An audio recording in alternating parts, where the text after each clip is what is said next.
Mhm.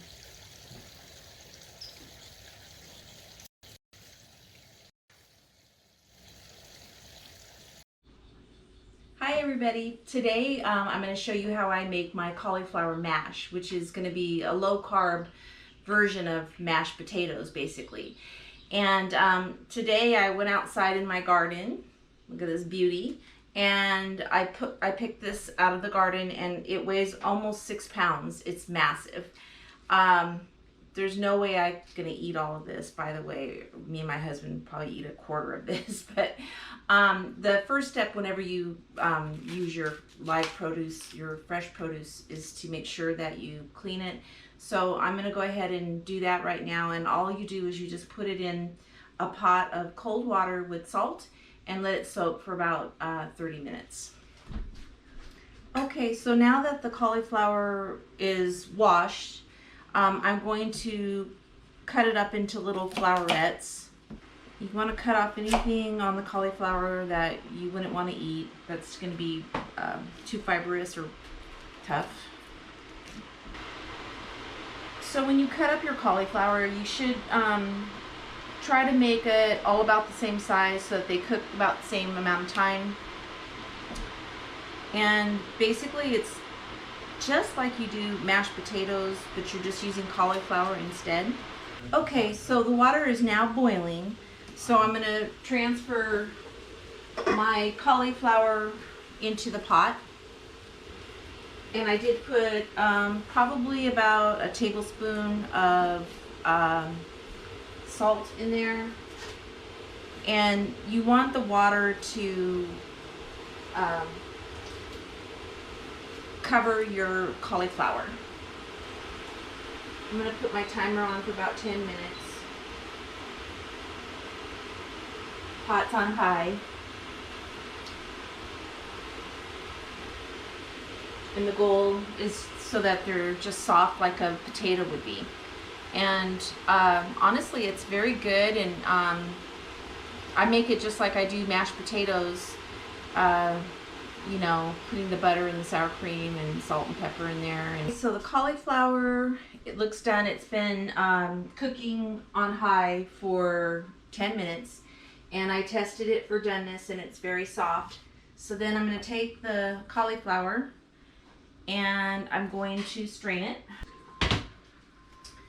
While that's straining, I'm going to go ahead and get some butter. So this recipe is keto, but it's not low cal.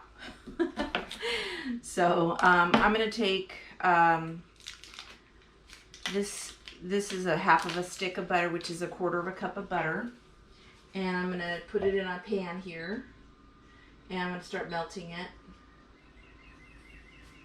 And to that I'm going to add I'm going to wait for it to melt, and then I'm going to get my cauliflower in there. I'm going to start mashing it.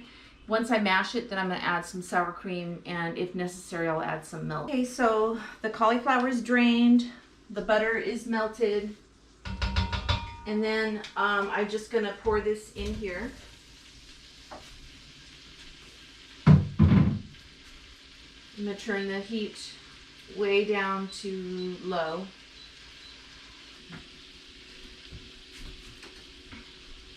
So then you just simply start mashing it like you would mashed potatoes. The texture of the cauliflower is a little bit, I would say, grainier. It's not as creamy as mashed potatoes. But once you get it thoroughly mashed and mixed in with the butter and the sour cream and salt and pepper, I promise you it's delicious.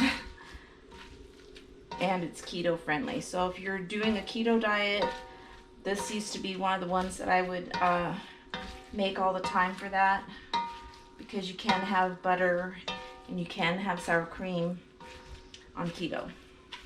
So you can see I'm getting a good mash. It's looking a lot like mashed potatoes at this point. Then I take my sour cream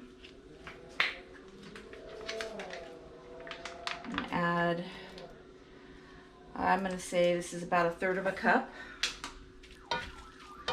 You could leave out the butter and you can leave out the sour cream if you don't want to put that in your recipe. Mashing it up just gives it a different, it just tricks you into thinking that you're eating mashed potatoes, basically. I mean, you could mash it up and just do a little bit of salt and pepper on there. It'd probably be great as well, but I like to add a lot of flavor to my food. And salt and pepper. It's delicious. Cauliflower mash. Okay, there's our cauliflower mash, a pork chop, and some zucchini with a pesto oil on top. All done on the grill except for the cauliflower mash.